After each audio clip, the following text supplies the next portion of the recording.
ब्रेकनंतर आपलं पुन्हा एकदा स्वागत। बातमी सांगलीमधून आहे। सांगलीमध्ये सलग दुसऱ्यांदा कृष्णा नदीचं पात्र कोरडं पडलंय। यामुळे आता कोयना धरणातून कृष्णा नदीत पाणी सोडण्याची मागणी करण्यात येते।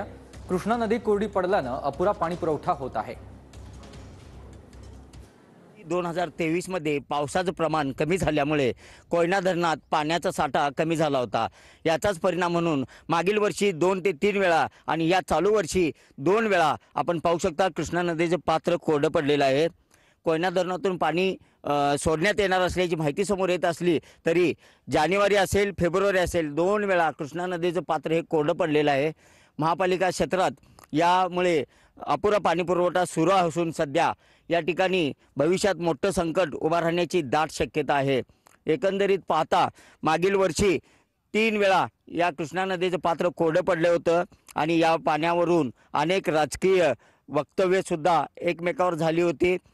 आता मार्च एप्रिल मे असे 3 महिने उन्हाळ्याचे आहेत आणि त्यामुळे सांगलीकरांच्यावर ही टांगती तलवार असल्याचं बोललं जात आहे। कॅमेरामन सुजित सोबत मी शंकर देवकुळे, TV9 मराठी, सांगली।